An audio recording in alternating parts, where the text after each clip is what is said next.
something. Yeah. Okay, get going here. And okay, last session we had a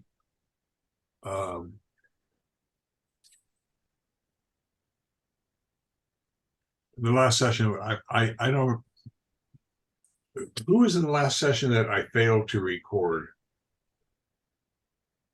That was Darren and Dane. And what were we talking about? Building self-confidence for inexperienced sensei, or what were we? We were largely talking about teaching and establishing dojos, getting started. Yeah. Anyway, okay, the list I have here is we were going to be helping new sensei build self-confidence and in teaching and in their abilities, because sometimes when you get a new sensei, it's really scary for them the first couple of years, because they really, regardless of all that they've been taught, and regardless of whether or not they've been, teaching in their sensei's dojo, when you are in charge of your own dojo, it's a whole, okay, we got Joni Rasmussen. It's a whole different ball game. And so maybe what our first topic is going to be is what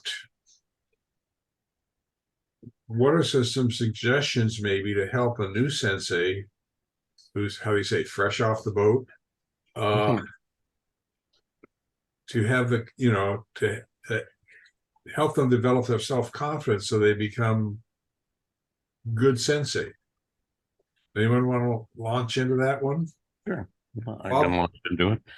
Sure. Well, I started with my teaching experience when I was 13, and my teacher just put me in charge of like little things, little small groups, and gradually it got more and more responsible. And I think that's a good way to start. You slowly begin to develop your skills, and you slowly begin to take charge of larger and larger groups with increasing responsibility. And then when I went into the academic world, of course, that became pretty easy when I was doing my PhD. One of the things they want you to do is take charge of classes and do some stuff there. And then when I went to teach high school, I was teaching with a lot of, I'd done my master's in education with a secondary emphasis, and they had the practicum that you had to do. So I think in many respects, academics echoes the same experience I had with martial arts. I think you just kind of have to put people in the position of doing it in order to build their confidence and build their skills in a given area. That's what the practicum's about, really, when you do that, as you're pursuing an MED, or for that matter, a bachelor's in education. But then after that, you have this internship, literally, not the practicum, where you're working with a teacher directly, but now you're kind of either the teacher of record in a classroom, or you're actually learning where you're under the supervision of a teacher, but you are literally behaving as the teacher of record would be. So I think, that the key is building that confidence just step by step. When I was learning to surf, which was entirely too late in life, I found that one of the things that we did was just slowly learn small skills. Like, you learn to jump on and off the board. You learn how to hold your stance on the board. You learn, all the things that are just slow confidence builders until finally you're able to jump on the board and do some stuff. Yeah, I know, going back to my student teaching, and I know this is off the martial arts because I think they're somewhat divergent. Both of my master teachers were department chairs, and they basically said, if you need help, see me. Otherwise, do what you want, and if you're going to trip and fall, that's a learning experience.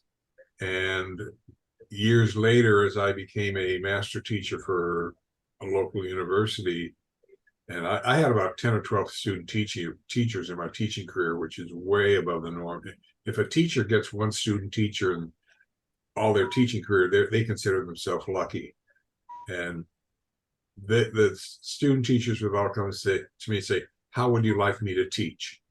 And I would say, I can't do that for you. Try stuff.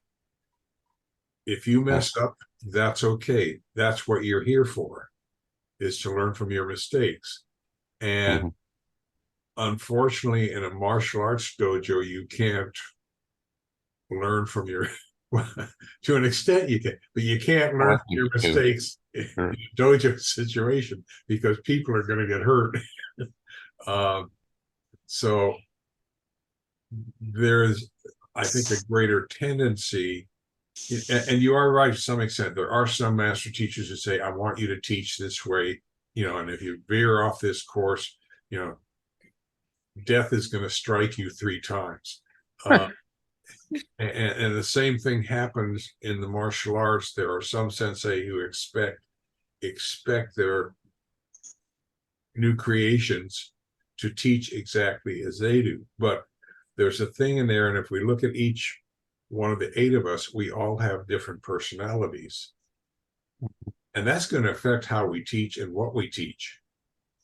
And absolutely, the hardest thing to, I think, for any teacher, classroom or the dojo, is to teach where their personality is comfortable.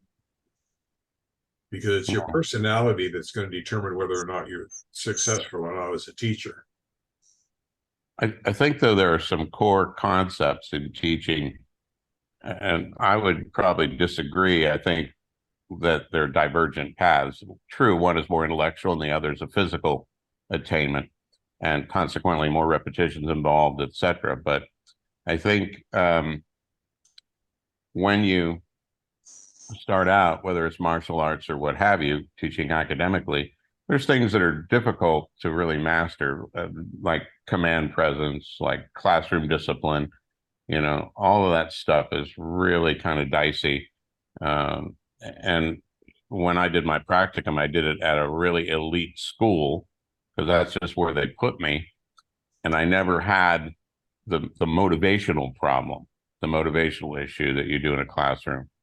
And now, of course, it's the motivational issue that's probably the number one issue that I face in a classroom. Now, in the martial arts setting, it's a voluntary association, which means that people are coming in theoretically with the intention of learning the skill that you have to offer. So the motivational issue is less involved, although it's still there. But getting a student teacher to kind of has to develop slowly his own personality, his own approach. If you're smart, you're going to let your students grow and develop, and they will make mistakes. They may not make mistakes in terms of, here's a guy that's going to get thrown and he's going to get injured. Usually those aren't the mistakes they make. They usually make smaller mistakes when it comes to managing students or answering a question from a student or things like that. I'll jump in here with something that is central, and that is a pacing.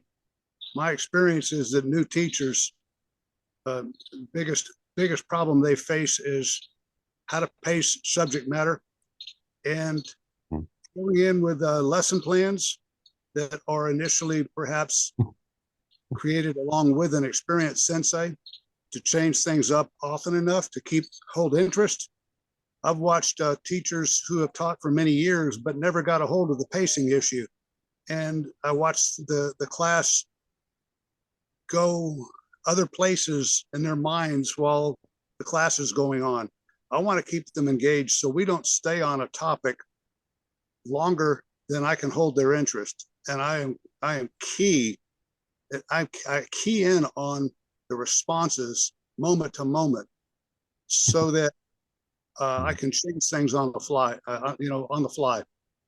I want their rapt attention, and part of that is we don't spend too long doing any one activity. We don't spend too long doing any one technique. When you're working the same technique for 25 minutes in a row, it's easy to lose people. So pacing is a really important ingredient for new teachers. We're all going to do it wrong. I got it wrong when I first started teaching in 1973, and I know I blew off some students from going too fast or going too slow, and not keying in on where they are and what works for them. It's more difficult in a classroom setting because you're pacing for a larger number of people. One-on-one, it's easy once you learn how to read their temperament, their acumen, and once you also let them in and let them know that they're entirely safe space when they're with you. One of the things I still find difficult, and it's probably even worse for newer instructors, is in terms of pacing, is it's essential to give students enough time to practice techniques after they're taught, and that's where you said, Dave, you really have to keep your eye on things, because I've seen some say, they'll say in another dojo, and they'll say to us, a class, okay, I showed this technique, try it, and then they allow the students to do it maybe 2 or 3 times, and that's it. And then there are other sensei that would allow students enough time to try it several times, and they may also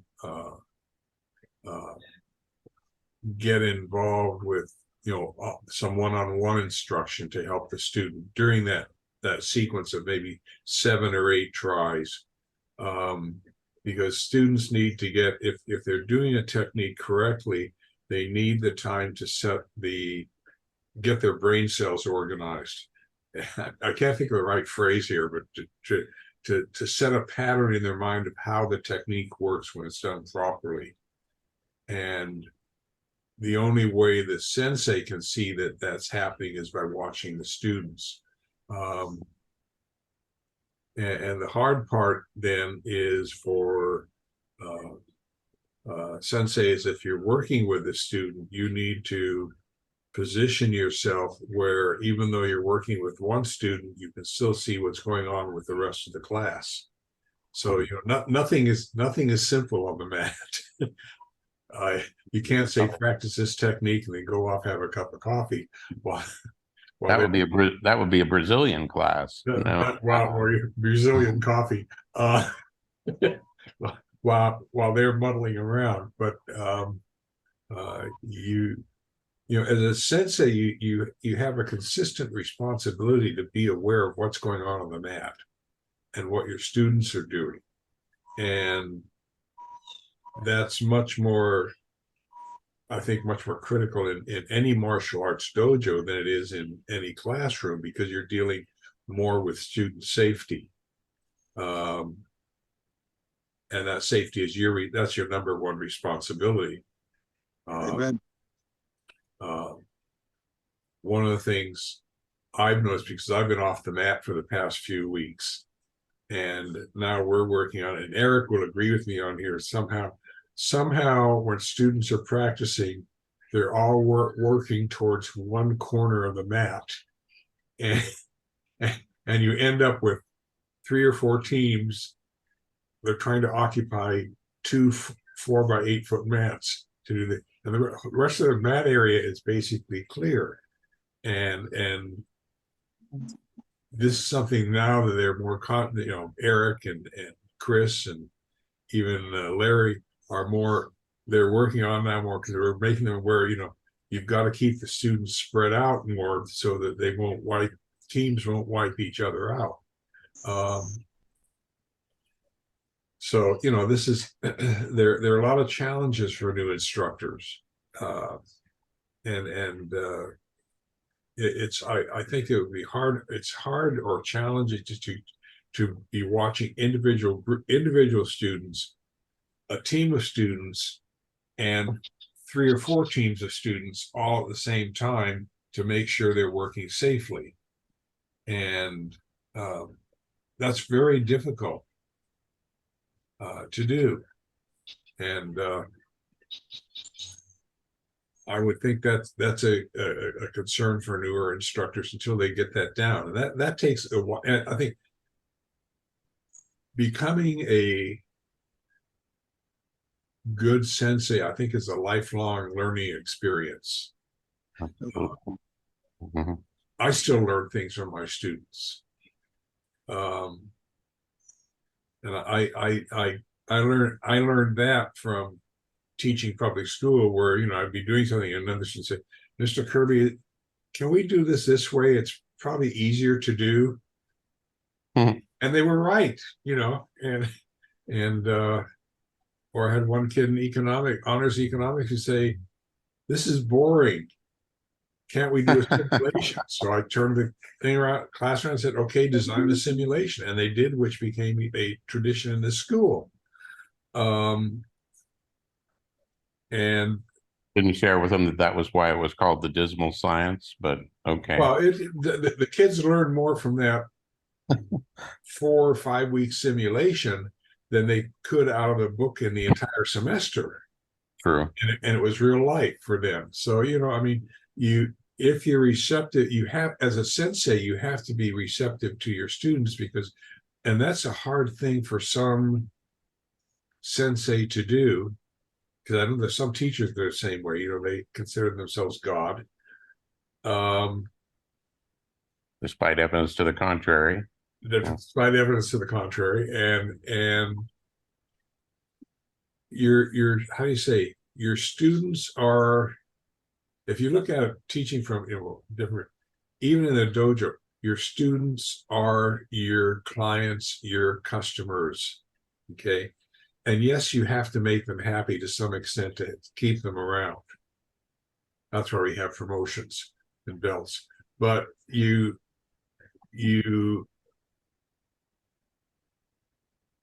sometimes they can provide good input, and we have to be open for that. And that's difficult for a new instructor, particularly a newer instructor who's not sure of himself in the first place, to have a student say, Sensei, can we do this technique this way?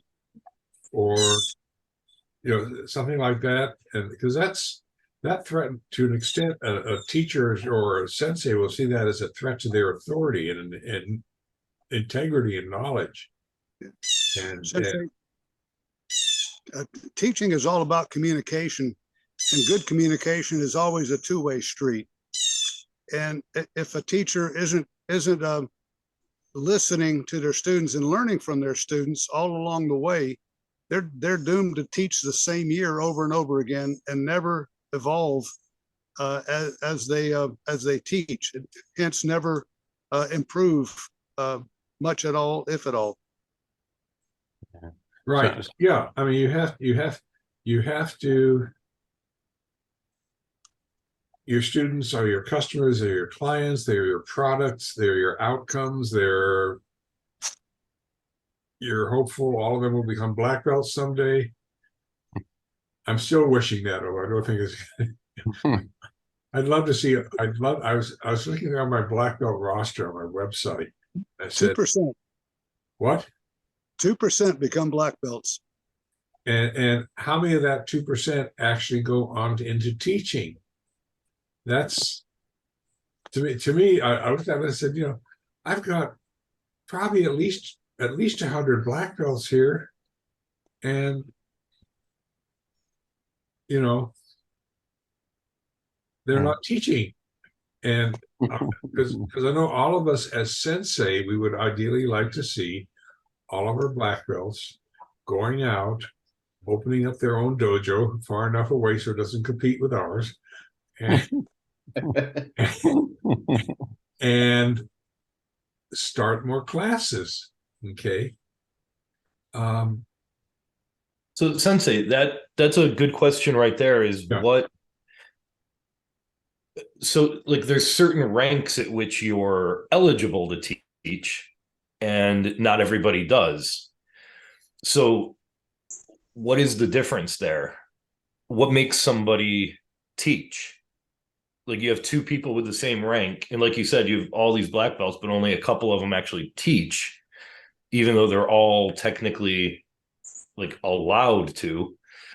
What do you think that difference is? I think part of it is their willingness to teach. There are sensei out there that just want to um, they just enjoy the sport of the martial art and they don't care what the rank is. And there are people like myself. I've always wanted to teach since I started martial arts because I fell in love with it. And then there are people that are in between. So it's really boils down to the willingness to teach.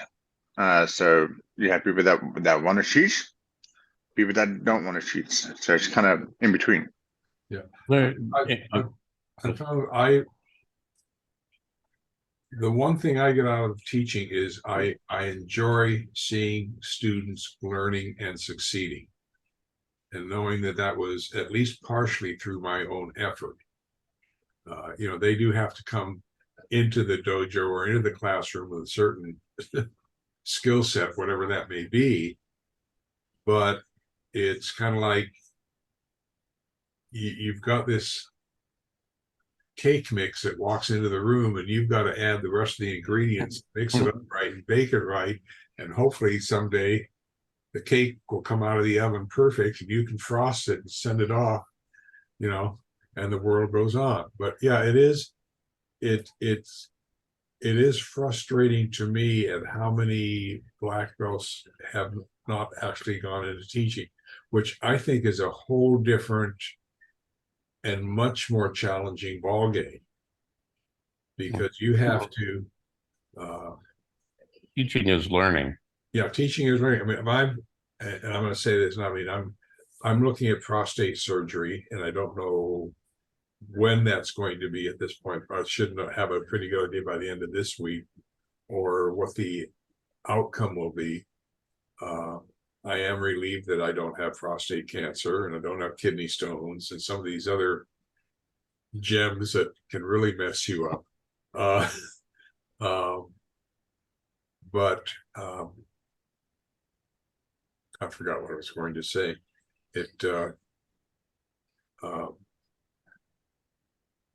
Being an instructor is a whole different ballgame than being a black belt. Yeah, many of the intangibles, I think you're absolutely right, Dave. That the one of the intangibles is pacing, and that's like super, super important, and it's so difficult. It's like an art in and of itself.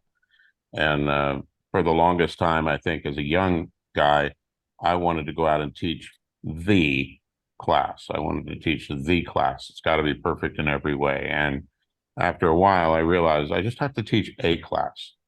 I don't have to teach the class. And that's, I think, a big help when figuring out pacing, but things like command presence, voice, using your voice as an instrument. Those are all things that you learn, but you learn through hard experience. And I think it's also incumbent upon us. We might view our students as consumers from a Western perspective, but it's important that we not ever make decisions based on that. I think my teacher once told me you'll have to make a decision as to whether or not you're going to do the art or sell the art.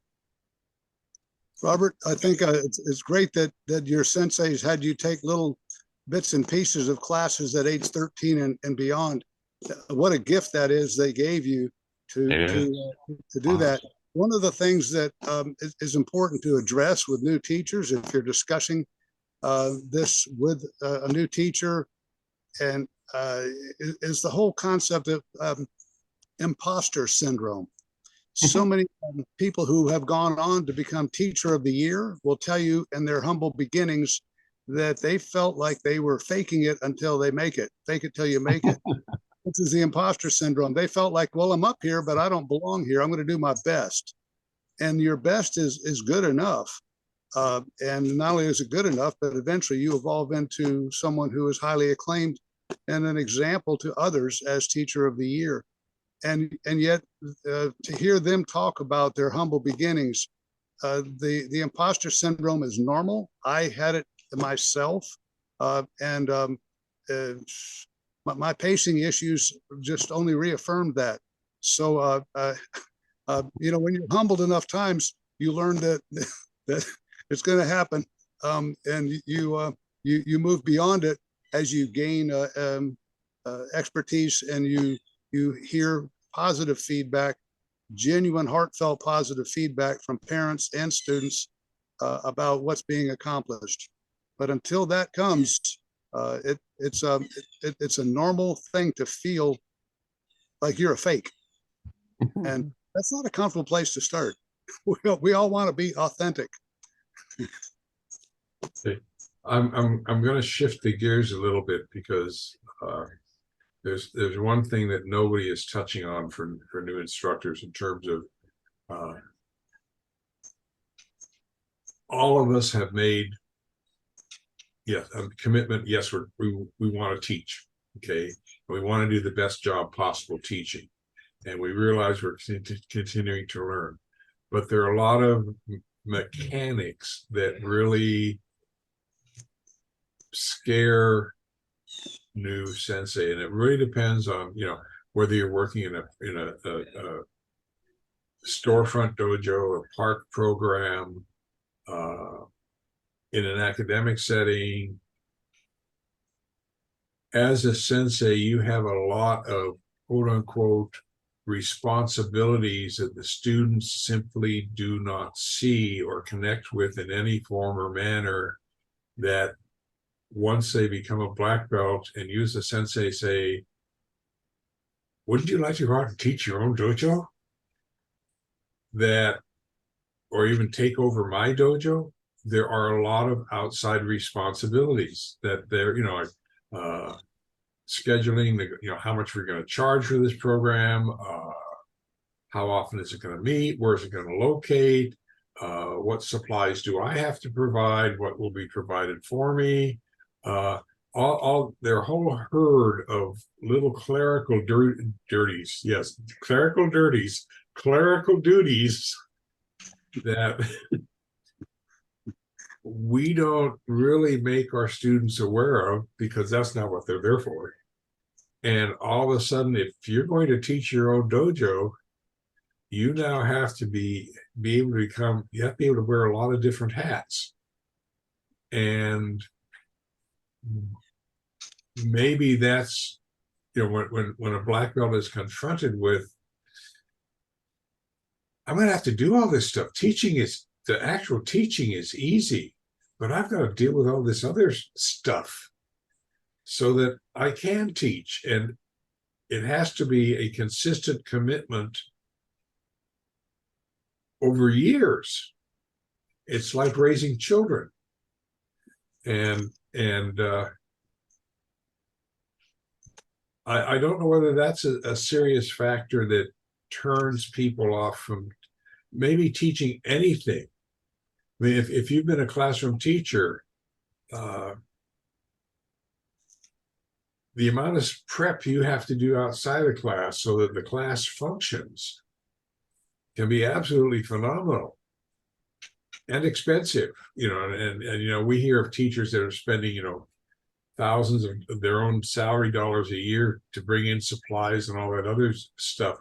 That happens.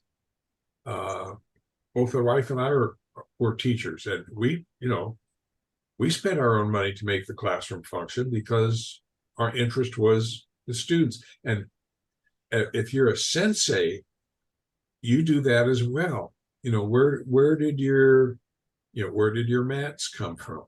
Where did the equipment you use in your dojo come from? Where did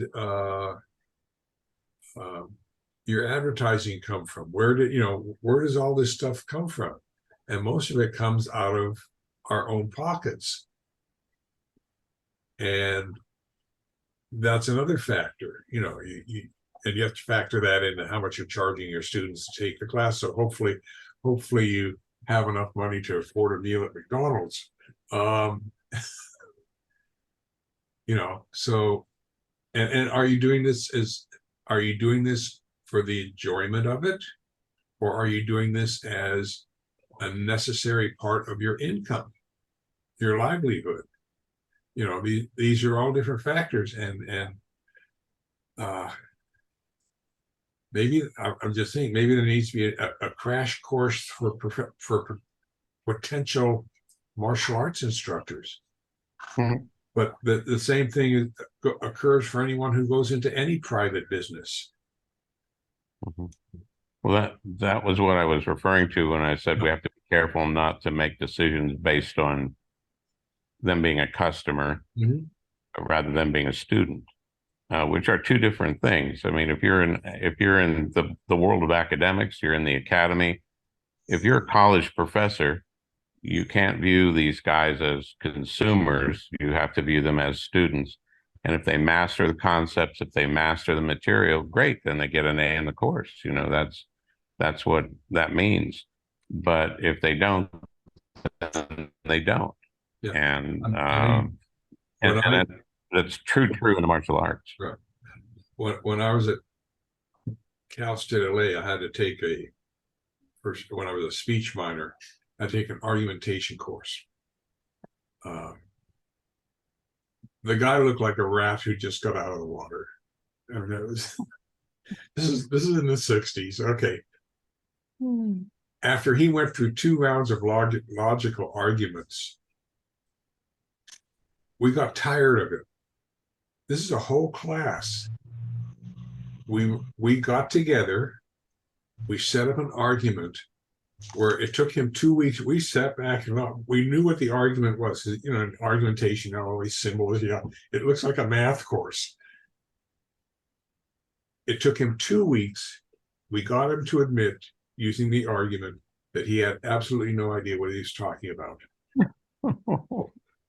2/3 of the class dropped out right away, which meant we all had to change our minors. We couldn't be a speech major or minor without that class. It took the college another year to get rid of him, unfortunately, or fortunately, as the case may be. But it was,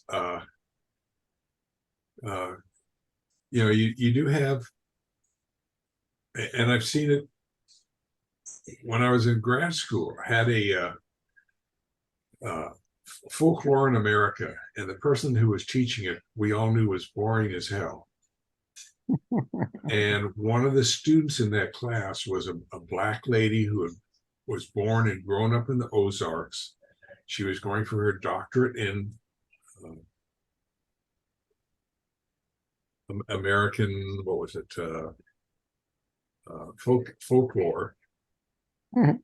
And she was so much more knowledgeable than he was that the agreement was that he would teach the first half of a 3-hour class. She would teach the second. And that was, you do have, there are people who, for lack of a better phrase, shouldn't be there. We all know that. We've all seen them. And the hard part is, I think, is helping the black belt develop the confidence so they're willing to take this risk. Because becoming an instructor, the black belt is not, we say, yeah, you're a black belt, now you can teach. But there's a difference between, yeah, you can teach and being an instructor, because there's a lot that isn't seen by the black belt until they're confronted with the instructional realities. And so I guess, not to belabor this question, and maybe Darren will put some 2 cents in, because he hasn't said much, and Eric hasn't said much, and Thomas hasn't said much, and Johnny hasn't said much. What can we do to help this black belt become more aware of and become more comfortable with all the responsibilities that, if they're going to become instructor, or they're going to become does it become a black belt requirement? What can we do to help help them succeed? Because we made it somehow. I'm only listening because there's been so good your advice. I'm trying to adapt all the advice I'm getting from you guys. But as an instructor, you have all the material here in Budoshin that other people don't have to study all the videos and the Zoom meetings and the books. So if you want to be a good instructor, then Budoshin is the right place to be, because I think you have a lot of this good material, prepared material to study by yourself.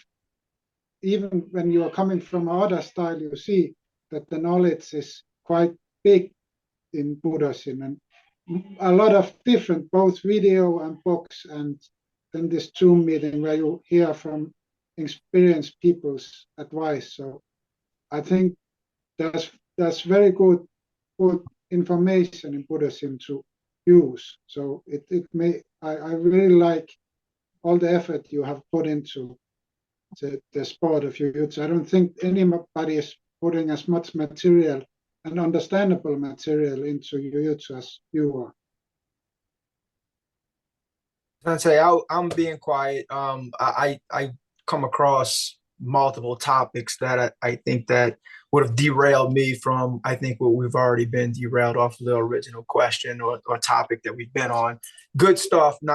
That's not saying that we've kind of ventured off as we normally do into other avenues, but we've covered from experience levels to styles in teaching to responsibilities and what you need to get in the dojo, and all of those things are certainly factors. And my spotlights, I guess, if you will, would be one of the things that Robert mentioned was having the opportunity to teach, right? And then I think that kind of at an early age by his sensei, and then that kind of combined with something that Dave had mentioned in how something was being taught or when you're being taught, or then again something that you had mentioned, and that was between being a black belt and having the black belt, but also having the ability to be an instructor. I'll try to wrap that up into one. So what Robert said was have an opportunity to instruct, and then when do you want to, or who decides to eventually teach at some point in time in their martial arts journey? Do I want to teach, or do I just want to be a black belt? And then do I have the experience to teach and not just be a black belt as an instructor, or am I just a black belt? And I think I had the same experiences that Robert had. Sensei Jack would always allow me the opportunity to teach well before I was any Dan rank. And to me, that was pretty exciting. And I think that was part of some inspiration and motivation and continuing my martial arts journey. I mean, I appreciated having that opportunity. It was respected, it was honored, and I thought that put me in a certain area to where I looked forward to it, which also expanded my interest in being not only a martial artist, but an instructor in martial arts. And that enthused me. And then when you get into styles, right, you get into different teaching styles, and when you're trying to figure out what's working, what's not working, what's holding the interest, what inspires people, what motivates people to continue to come back, to be engaged in your classes, what instruction you're given. One of the things that Dave said, he kind of continues to evaluate people's, whether it's their expressions, their engagement, their questions, their interactions, whatever it is, when you're picking up on those things, whether or not when you feel like it's time to move on versus, continuing to focus on something. One of my styles is I like to stay on. I don't like to transition from one thing to the next often. I don't like to spend 5 minutes or even 10 for that matter on one particular topic. I like to stay on it for a while. And then I do understand that gets either complacent or boring at times, but I try to challenge people by their experience level using the same technique to keep them engaged, because I truly believe that repetition is a significant factor in your ability to continue to develop. And so spending time 2 minutes on one subject, giving somebody the opportunity to do it 2-3 times, and all of a sudden you're moving on to something else, only confuses people. They never get the opportunity to kind of expand on, okay, is this going to work? Is this how I'm going to use it? How do I apply it? When is it going to be effective? Is it effective? And you have all of these questions, right? So I like to have them getting those reps in to where they not only can understand it, absorb it, but it also becomes second nature to them. I think that was a lot of different topics, but that's my 2 cents for everything. But everybody has good comments. I think we're more looking at more than a couple of bucks more than 2 cents. But he did a good summary. Good summary. Thank you. Thank you. Yes. One thing I'd like to mention, because you brought up some things. I think one of the tendencies from among new instructors is they set up a plan for the class and they want to cover too much. And so they end up rushing their way through it. And the key to, and I have a ways to go on this still. You know, I've been teaching for 56 years. The key is, and I think Darren will agree with this, is number one, once you move beyond 2 or 3 new techniques we have a 2-hour class. Once you go beyond 2 or 3 new techniques, whether it be an hour class, 2-hour class, 6-hour class, it goes in one eye and out the other ear. Okay. You have to do a lot of review. You have to take those 2 or 3 techniques, put them in different situations, give the students time to practice, run into problems with it. One thing I'll do is if I can is if I see an upper belt working with a lower belt, many times the upper belt will be teaching the lower rank a different way of doing a technique. Most of the time, I won't say anything as long as they're within the concept, because that helps that upper rank build their own self-confidence in teaching. And then if they do it particularly correct, I'll actually say, you did a good job there. And I think part of our responsibility as sensei is if we see a student who's teaching another student and they're doing it right, is to, they need a compliment. You need to, if you're going to criticize, you also have to compliment. You have to, as a sensei or teacher or parent, you have to find a way to balance things out. And that's hard to do at times. I've had classes in jiu-jitsu where I've done a 2-hour class and I said, you covered too much. It was a frustrating evening for everyone. You weren't paying attention.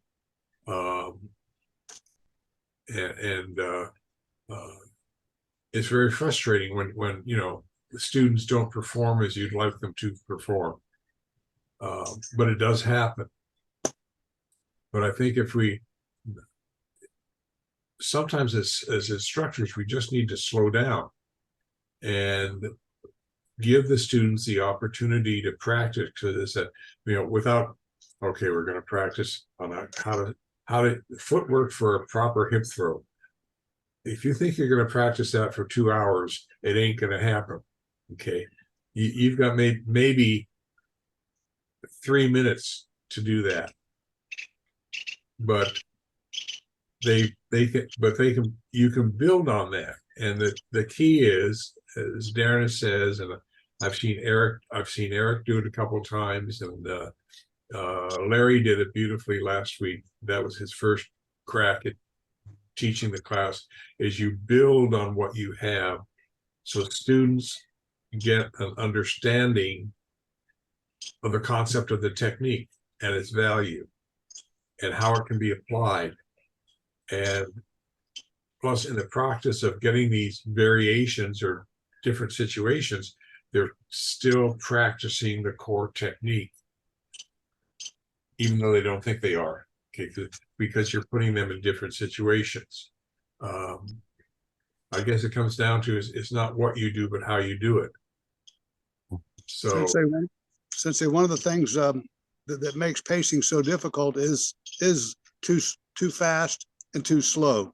yes, And finding that Goldilocks speed. When I teach the basic hip throw, for example, I teach the 3 parts of a basic hip throw, and we're all good. The next class, I teach the 36 parts of the basic hip throw. One's a little more popular than the other. But when you break the basic hip throw down in its entirety, it's 36 separate parts. And it's not as fun for some people as the 3 parts to the basic hip throw. But nevertheless, they're a lot better at their basic hip throw for having at least been informed and perceived the 36 separate parts. So, the pacing is so difficult from the standpoint that my tendency always was to go too fast. Other teachers' tendencies often is to go too slow. And it's just fascinating to me. One of my earlier teaching experiences was teaching music, teaching piano to an adult. And in music, we have a concept called fill, spelled F-I-L-L. Fill refers to extra notes that you add in as you play. So I'm explaining this concept to an adult student, and I'm really pleased with the way it's going. And when I get done, it's, you have any questions? He said, yeah, when is this Phil guy you're talking about going to arrive? Well, obviously, I had lost him at early on. If he's thinking that F-I-L-L and P-H-I-L are the same thing. And he was serious as a heart attack. I think if, one of the things I'm going to go back to this last class because Larry was teaching this week, and he made an issue of 8 points in the circle. It has to do with Tai Sabaki or body placement or foot placement, and we've all run into that. And I've seen it where it's been like 8 points in the circle, and then other senseis have done 16. Other sensei have done 32. Seki basically said, screw it, they're 360. And if you do the technique, if you do the technique and move your feet properly, you're going to end up someplace in the circle. But that's also going to be dependent upon your uke and the attack. So to try to say that if you're executing a technique, you've got to move 120 degrees to your left, that doesn't work, because you're saying you want the person to go in a finite direction that they do not have complete control of. So, I even though the lesson he did give was worthwhile, and he used Post-it notes for all the students to make their own circles, which was, we must have had 40, 30, 40. How many, Eric, pieces of Post-it paper on the mat? For each student had 8 pieces of paper put down around them. But to that extent, it was worthwhile. But it kind of looked like a ballerina class. Kind of, yeah. But that's just because of the way he was having students move correctly. But you don't want the students to have the mindset there are only 8 directions in which you can go. And it's the difference between concept and reality is something else. But I think we got off on some side topic here. Sensei, So I would. Yes. pointers that I'd like to share as well, and then I want to share this experience that I had this week that I think applies to some of the topics that we're discussing. One of the things that going back to Robert's comment again, and I can't get that off my head right now because I think that's just such an honor and a tribute to have, somebody come in and be asked to teach a class. That's something that I commonly practice right now. And I'll come into class and I'll see who's there, and I'll give somebody an opportunity to, if you say teach or lead the class, and you can absolutely see the enthusiasm of that individual when they had that opportunity to do that. They don't have to be a black belt. I mean, I'll take a purple belt or green belt. It doesn't even matter. And you give them the opportunity to lead a class, and you could see how that kind of the difference in approach, not only from yourself, but from everybody that's actually in the classroom environment, and them seeing that, it kind of like inspires everyone to want to do that at some point in time. And I think that's just a great motivational tool. And then as the sensei of that class, and you're looking at that individual, you get to evaluate different perspectives on how somebody's doing something, how it's received, how it's not received, if there's questions that come out of it, and then you can expand on those things, and it's also an educational tool for yourself. So that's the next topic. The next topic is when we're talking about who's going to become a teacher, who's going to instruct, who's going to become a sensei, how do you lead on to that? And I think one of the things that we're, as we're commonly coming up with similar comments, one of the things that we're overlooking or not stating is that we selfishly teach because we are understanding that we're continuing to learn ourselves. And I just said that in the first topic, like I'm learning things from somebody that might be not even a black belt. And you say this all the time.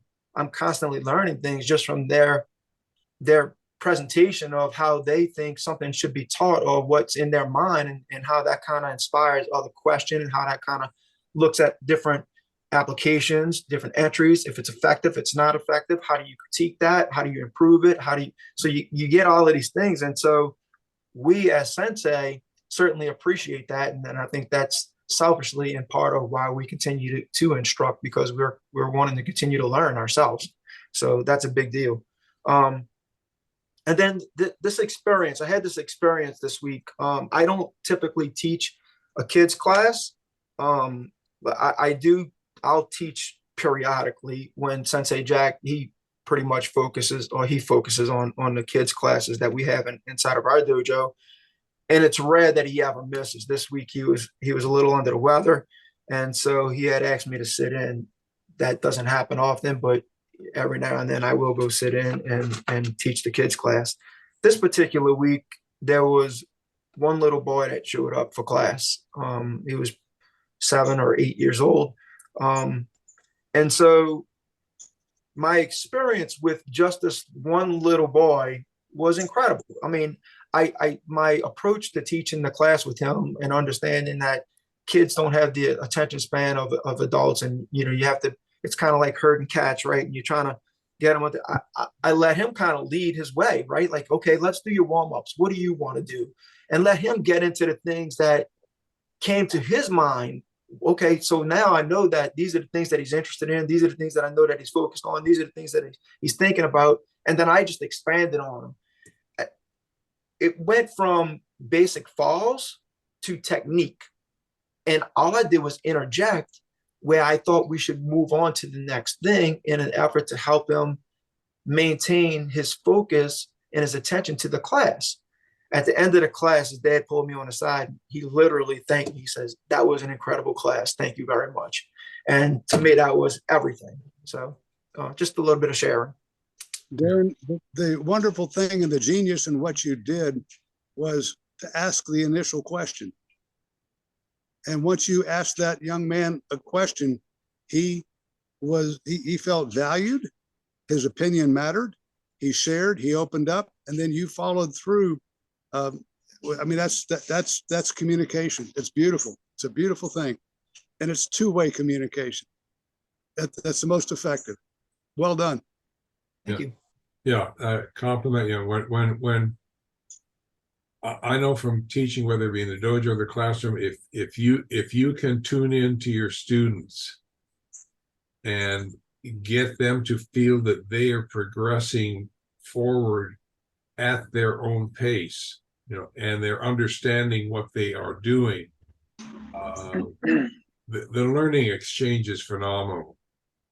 And you both walk out of the dojo or the classroom saying, "I had a good time. I learned something. My sensei actually does like me. and he wants me to do well. And I worked my butt off in class because I had a good time. And all of these things come into play if you have good communication skills with your students.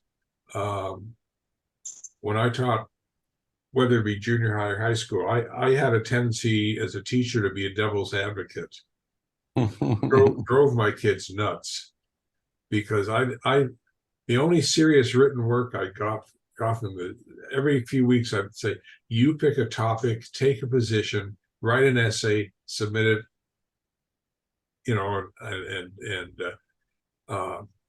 I'd tear down, I might give them an A, and I didn't use red ink. As a teacher, I did not like using red ink, so I'd use green or blue or some other color.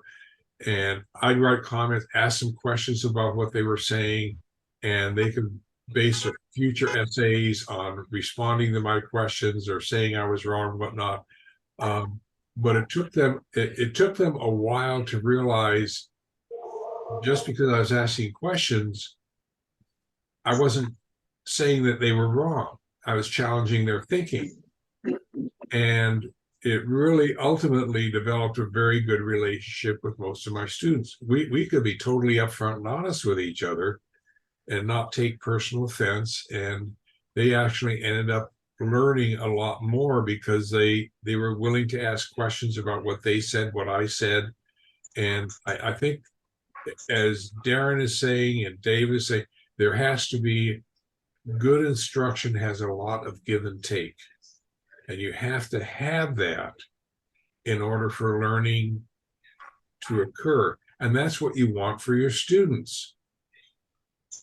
And so maybe as Darren said, maybe the only way for students to learn is if teachers are also learning.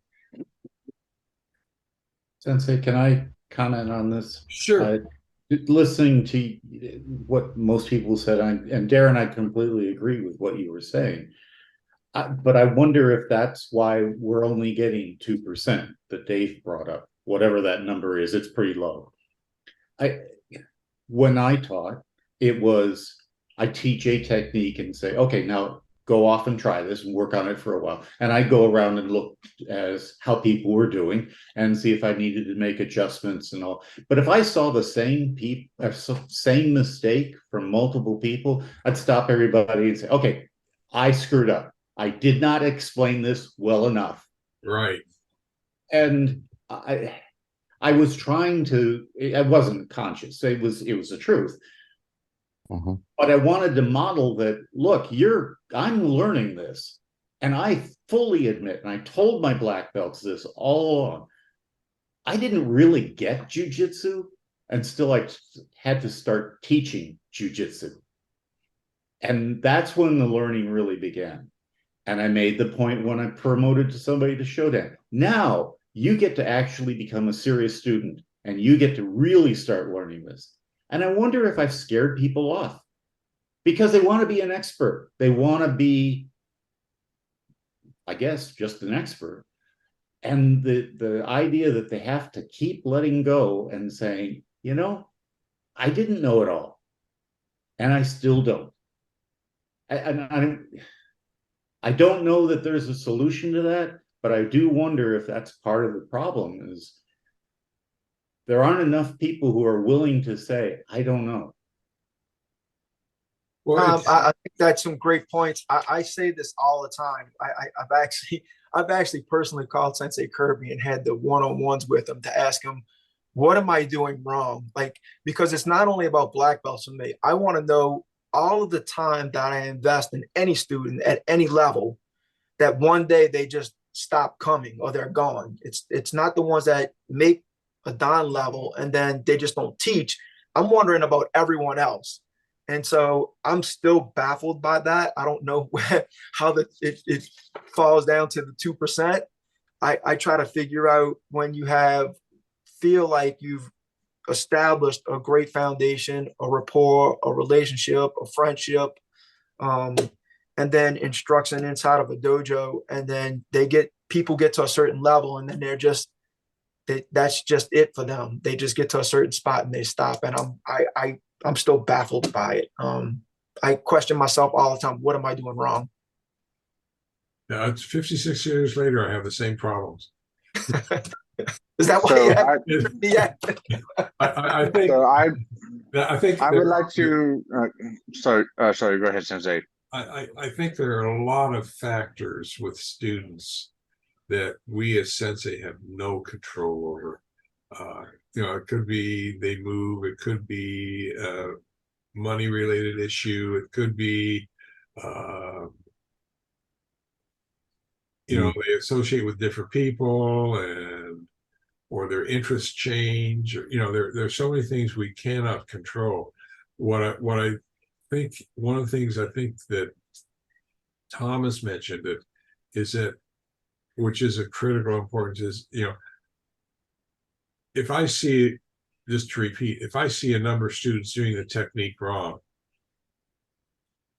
the hardest thing for me to, well, it's not hard for me to admit, but it's you as an instructor have to recognize, gee, George, maybe you taught the technique wrong and you need to fix this. Rather than letting them go on and then say, next class saying, okay, I'm going to show you a different way of doing this technique that might work better. That allows you to save some face, but it is, as an instructor, you are always learning. Seki said, you may hear from some of you may have heard this from your own sensei. Okay, now you're a black belt, you're ready to start learning the art. And that's basically what it comes down to. And then the student, I'm a black belt, and I'm going to start learning the art. I thought I knew it. And sometimes people get into their goal. How do you say? What's the term? Some people have a bucket list. Usually adults more than kids. Kids don't have bucket lists. They just have a huge pool they want to jump into. But adults have bucket lists, a little bucket of water. And they say, I want to get my black belt in jujitsu, or I want to get my black belt in karate. And that's their goal. And once they get it, they stop coming because now they've accomplished their goal. Yeah. And whereas we will look at it and say, okay, now you're a black belt. Here's a whole, let's go from the bucket to the swimming pool. And there's a whole bunch more to learn. And on the other side of the coin, you can't say to a new student, okay, particularly an adult, well, you have a bucket, get rid of the bucket. We're going to work with the swimming pool. They'll walk right out the door. It's an unfortunate part of our society or our values that some people just say, I got to here, I'm happy, I'm done, I'm going to go do something else. Now I'll learn to skydive. And I'll wear my black belt while I'm doing it. It is frustrating because we lose students, sometimes really good students that we see with a lot of potential in, and because I forget who said it earlier, their participation is essentially voluntary. The question is, why are they leaving? And most students, we never find out. Sometimes it's just to try something. And a kid may come home one day after class and say, parent will say, how was class today? And I say, it was boring. And so they won't sign the kid up anymore for the next round of classes. Rather than asking the kid what made it boring.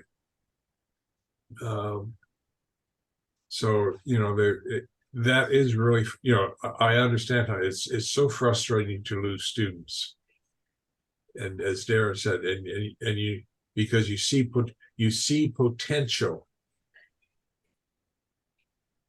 And it's maybe because I'm going to draw at straws here. Maybe it's because we have confidence in our students that they don't have in themselves. or maybe even their parents don't have in them. I don't know.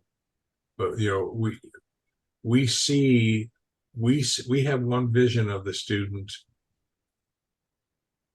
and it may or may not be what that student also sees. And that's,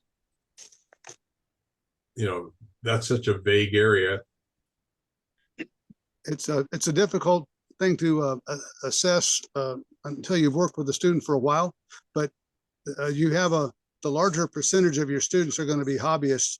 The smaller percentage are going to be lifers. And when a hobbyist stops, they've just simply decided there's another pursuit that's more interesting, Yeah. or calls them, and that's, they don't need any more reason than that. A lot of people I've watched stop is because they're literally moving away to college. They got married. They had a major life change, and the window for them to study jiu-jitsu closed. And some of those come back after they settle into their marriage or come back from college. But vast majority of those I never see again. Yeah. As an aside, I wanted to explain that 2%. And some are martial arts, it's 1%. And some martial arts like Taekwondo, it's between 3 and 4% become black belt. But, you know, when you walk into an ice cream shop, there's 31 flavors. When you go study martial arts, there's at least 31 flavors. And the thing is that you have the flavor of the month in an ice cream shop. We have the flavor of a generation. When 60s, 70s, and 80s, it was all karate, karate, karate. 90s through today, it's mixed martial arts and BJJ. And, you know, it's due for change. I'd love to see that change go straight to Japanese jiu-jitsu. But, you know, who knows what the next one's going to be. And a large part of it has to do with how you get perceived, how your martial art gets perceived by the general public. Just another aside real quick. One of the joys that we have is that our martial art is large. It's comprehensive. It's a mixture of at least 3 martial arts. So we have so much we can teach to hold a student's rapt attention. And that's a great benefit to Japanese jiu-jitsu. It is also probably, and I hate to say this, it is probably also our greatest liability, because what happens, I mean, I'll be totally upfront. I'll tell this to students of first class. Yeah, ultimately they will know more. They will be, how do you say, you don't know how our Japanese jiu-jitsu student is going to respond to an attack. And they probably don't either, but they have such a vast resource that whatever they've decided to specialize themselves into, they can draw from. Okay, and that's ideally what we're teaching to, where the student is responding unexpectedly to whatever. I mean, if you attack a karate student, you know what they're going to do: judo, karate, you know, aikido. But you run into a jiu-jitsu student because they've got all 3, and the downside is because we're teaching all 3, it takes longer to teach and longer to develop proficiency. And you can't get your black belt in a year if you've paid your $700. You can't. Yeah, there are some dojo that work that way. You know, buy your black belt, and come to class every week. But that's a, you know, for a student who becomes proficient in jiu-jitsu, that is their advantage. It's also our greatest challenge because there's so much to teach in order for the student to develop a proficiency. And you know, if a student comes in and says, how long will it take me to get my black belt? I'll honestly say, well, you know, 3 to 6 years, 3 to 7 years. And some people will walk out the door when they realize it's that long. Yeah. Okay. And I don't know how much sugar to coat the pill with. It's just easier for me to be honest. I said, but you know, different people are different. Some people progress faster, some people progress slower. And there, as Darren has said and Thomas said, there are so many other things that can, and David said there's so many other things that can factor in as to whether or not students continue that we have absolutely no control over. One of the most obvious, Sensei, I believe, is let's not forget we don't have the most comfortable art either. I'm No, just saying. no, we do not. We cause pain, we cause discomfort. I still had I had a bruise from one of Darren's techniques for about a week. So yeah. I mean, we get owies. I know in Seki's class, if you were brown belt or above, you were expected to wear forearm padding, shin padding, instep padding, a cup. You were expected to wear all these things, and if you didn't, whatever happened to you was your own dumb fault. And it's hard to get today. It doesn't matter what dojo I've got. It's hard to get people to swing that hard or fast, but I think that has happened in all martial arts. Yes, all martial arts, even judo. Right. Judo, I would have bruises on my neck from the bear chokes and so on. So I think part of it. I lost the thought here. Part of it is because there are so many different choices for martial arts to go to. You don't like one, you go to the other. You don't like one karate dojo, you go to another karate dojo. Same with MMA. You don't like one MMA dojo, you go to the other. They have a nicer outfit, or what have you. So go ahead. yeah, sorry. It's because right now we are kind of veering a bit away from the main topic, which is building self-confidence for new instructors. Right. I would like to point out. Well, I would like to start with my perspective as that new instructor. Before I do that, the question for Dave Clark is in regards to the martial arts. I am seeing a trend of people coming back to traditional martial arts. So that's great news for us. Now, Eric, before you go any further, hold that thought. Can we put together a half-hour-long television show that we can get aired once a week for the next year?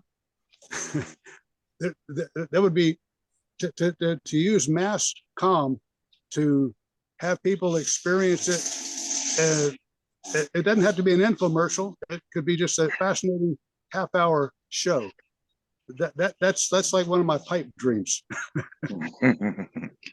we could build enormously quickly by that form of exposure, not advertising, exposure. Yeah. Do you miss traditional martial arts? Click here to find out more. All right, so on to my perspective as the new instructor.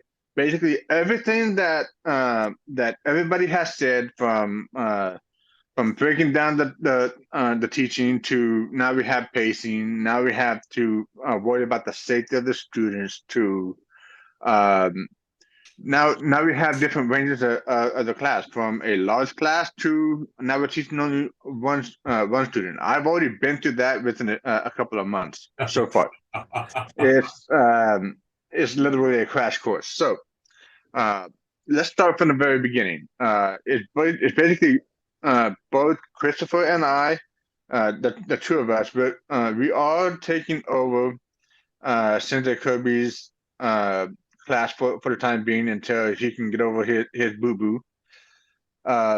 So we are kind of splitting it in half. Christopher would teach one part, I would teach another part. And we, in regards to planning, we do go over a lesson plan to come up with an idea of what we want to teach and how we want to bounce those ideas off of each other.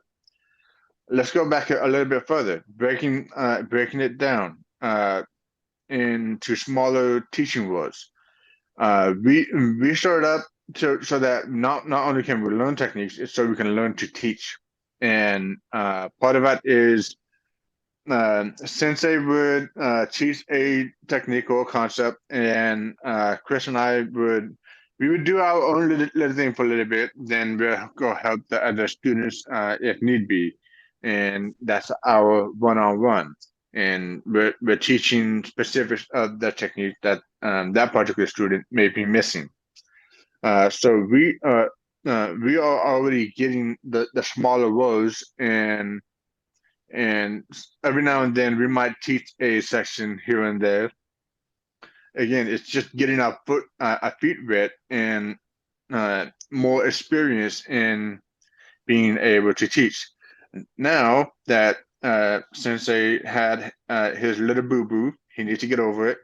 I'm kidding, by the way. We are basically okay. We're now taking over, and let's just figure it out. We do have his guidance, and I am still thankful for this. It's still a very daunting class. How are we going to do this? I have taken different teaching styles that we had with the Camp Budoshin. I have Darren's teaching style, and I unfortunately missed Dane's teaching style. But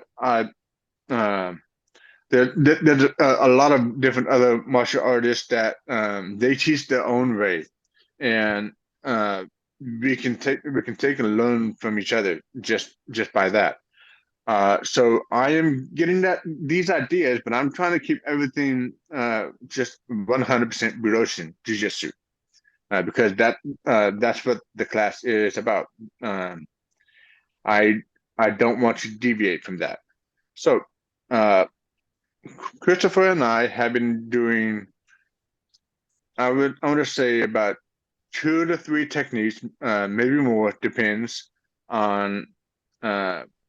And we were running into that issue that Dave Clark is mentioning, pacing, and we're trying to figure that out. Are we teaching the technique and going through it too fast?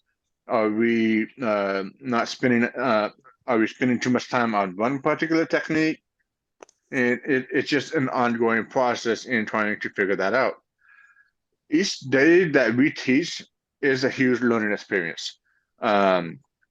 So the first night that we took over, it was a large class. It was a full class. So as I said, it is a huge teaching experience. I am both he and I were learning that all the students tend to like go huddle in a little corner somewhere. We need to bring them back out into the middle of the mat so they don't run into the wall. Or in my case, I was teaching the upper belts, and one of my concerns was they are being thrown off the mat. So I gotta try to keep that contained. So now we have 2 different extremes. You have a little corner, and now everything is expanded. They want to go off the mat out into orbit or something.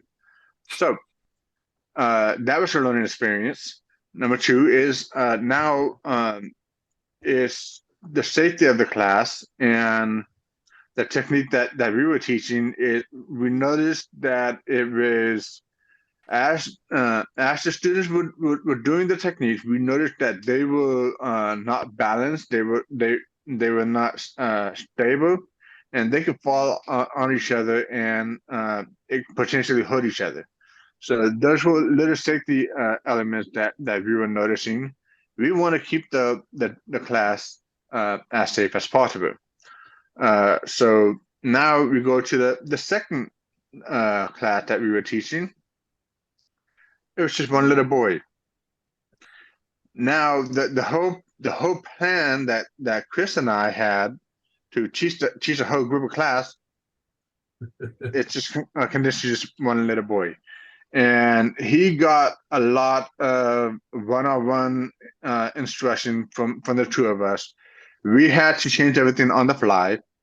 And going back to Dave Clark's mentioning of communication, the night of the first class, we were doing deer in the headlights exercise, and we did one of the indicators was a headlock. Get them into a headlock, ready to respond to that. Half of the class did not know what to do with that. I'm taking that and I'm going to apply that to the next class.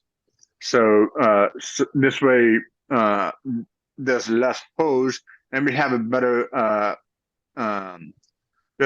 lesson plan for the students. So back to that one student. It's a one-on-one class. We're getting him to mimic our movements, and then he applies the techniques on one of us, and he's able to apply the technique successfully. This entire time, this young man had a huge smile on his face because he got that individual attention from both Chris and I, and we thought that was awesome. So Darren, I understand that experience very well. So thank you for bringing up your perspective. Now, this was the last class. I unfortunately wasn't doing too great because I've been it's one of those weeks where it's just I'm exhausted. I'm stuck in traffic for hours, and I show up to class. I have a plan in my head, but I'm exhausted. I'm still waking up by the time I get to class because I was stuck in traffic for about an hour, and so I showed up a little bit late. So I missed the initial teaching of what Sensei Larry was going over with the circle and the post-it notes. So I'm only getting a little bit of that lesson, but I understand the big picture, which is being able to move in a circle. Again, it looked like a ballerina dance class. So Larry was teaching that portion of the class, and then Chris would teach other parts, and I'm starting to wake up a little bit more. Now I can start participating and help. I'm now on Christopher's Uke, and this is to help teach the rest of the class, as well as to be a participant for the deer in the headlights session that we do at the end of class. And I'm also being a participant for the lower belt, because if the lower belts are working with other lower belts, they can miss smaller details, or there's not as much control. Working with someone that's an upper belt, they're not, because I know the technique, I know how to control it to keep it safe. I know how to give them the correct feedback so that they can learn, and that they are still getting one-on-one. Okay, can I cut you off here, because we need to you need to summarize what you're saying so that we can move on here, because we're trying to almost getting towards the end here of this session. So can you kind of summarize what the point? That's going to be a hard one. It's basically everything that every single one of you have mentioned. I was trying to put everything into my perspective. There's a patient issue. We got to figure that out. Are we teaching too fast? Or are we teaching too slow? We have communication. We have to communicate with the class. do you know this technique? It's just, are you comfortable with this scenario? It's a two-way street. Teaching a large class, teaching a smaller class, or if you only have one student, it's basically a lot of it comes down to be able to build that self-confidence, to be able to be comfortable. Is you just need that experience. You just need to be thrown in there and just do it. Okay. Is that a good enough summary? Yep. Yeah. Okay. I think what we've tried to come. The original topic was how do we increase a new sensei's sense of self-confidence. We hit on a lot of topics, all the way from pacing to what you're teaching, how many techniques you're teaching, your teaching audience, what are your goals as an instructor. I think I'm only touching on 2 or 3 of them.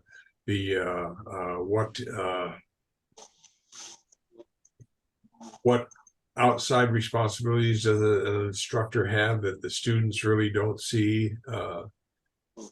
We have the 2% factor that Dave brought up, that very few students actually make it to black belt for a variety of reasons, and that are beyond our control as senseis. I think what Eric said, one thing that Eric said, which is really important, is that if you can get your student, the person or students you're working with, if you can get them to smile in agreement with something you have said, you have scored 1,000 points, because you have connected with that student. And that is probably, and I think Darren has said it and others have said it in one way or another, that is probably the most important thing you can do to keep students, and determines your level of success. Is that if your students accept what you are doing and they believe in what you are doing, I think that's the key. And they see that they can do it. Okay, it may be that for the sensei to develop his own sense of self-confidence as a sensei, he also has to develop the self-confidence of his students that they are succeeding. And maybe think, regardless of topic, or whether you're a parent or teacher or sensei or church pastor or whatever else, whatever other field, group leader, scout leader, what have you, that's your greatest challenge, and also your probably the best way to measure your level of success. Okay, because you're trying to build your own level of self-confidence, and to do that, you have to build your students' level of self-confidence, so that here's the kicker, so that they are willing to take reasonable risks. Which means that you then, as sensei, also have to be willing to take reasonable risks in your teaching and trying new things.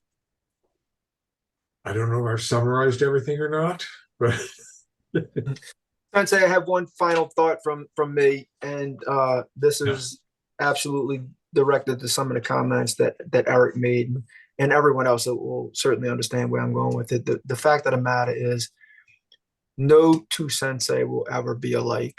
There's no way that Eric will ever be Sensei Kirby. There's no way that I'm ever going to be Dave, and anyone else for that matter. But the beauty of it is, all of the things that you're picking up, Eric, and all of the things that you're looking at, what you think fits you, it becomes you. And that's the beauty of it. You're going to be your own person. You're going to do it your own way. You're going to pick up the things that you want to do and how you want to do it and how you perceive it to be the best for your dojo and for when you're teaching. So that's why we're all different. That's why we all understand each other. And that's why we all communicate with each other that well. So great job. I think you've hit the nail square on the head. If we're trying, I think that, and that applies to anything you do in life. If you're trying to be someone else, you will fail, because you're not that person. If you try to be yourself and you're always trying to improve yourself, et cetera, et cetera, et cetera, you will succeed in being yourself, and other people will respect you as yourself. And I think that's all anybody really wants in life is, you know, to have that recognition or self-recognition or self-sense of accomplishment that hopefully others recognize too. Sensei, that said, I want you to know that there's any number of times any one of us would say, what would Sensei Kirby do in this situation? And then we get an answer. So for that, we're thankful. Yeah, thank you for all the advice. I think this has been very good advice to me also. I learned a lot by listening to others in this. Yeah, and I think what it comes down to is that to be a good sensei, you have to be able to use your own sense of judgment, and that judgment is based upon your experience and you know what you've learned from your students, what you've learned from yourself, what you've learned from your sensei, the risks you're willing to take, reasonable risks, and I think all those play into, and that takes time. I don't know. I mean, I as a school teacher, I could get through halfway through a semester if I was teaching a new subject, and I'd finally say to the classroom, I said, you know, this is, I hate to use the word, this is the S word. This isn't working. We need to, you know, I can't teach this class this way. It's not making any sense to me. And if it's not making any sense to me, it ain't going to help you. And I've told the class, I've had it happen on 2 or 3 occasions. I said, we're starting all over. I said, I don't care what grade you had. If you were failing or D or an A, we're starting all over. And we're going to try and review. And usually if your students see that you are sincere as an instructor because you want them to do well, they will work with you if you are reasonable. And that's a hard lesson for many teachers and sensei to learn. Is I think that's key too. That what I'm kind of hearing as I'm listening to everybody, I'm also just kind of listening and trying to get the wisdom here. But I think too, what I'm kind of picking up on is what makes you the confidence of an inexperienced teacher. Like we were saying, it's 2% that get the black belt, and then it's 2% of that 2% that teach. So you can't teach you have to teach the 98% that aren't going to get a black belt, and then from that you have to teach the 1.9% of the 2% that aren't going to teach. So you can't you can't teach understanding. You can teach knowledge, but you can't teach the understanding of that knowledge. Like, so like in music, you have to learn how to play the instrument. You have to learn the scales and the proficiency at that technical level, and maybe you have to play pieces back as wrote. But then how many go on to write music? How many can improvise flawlessly? How many will use that scale to play over chord progressions and just improvise? Mostly they won't. It's kind of like the black belt in a martial art. Becoming an improviser is something that I think most people that take lessons don't go on to do.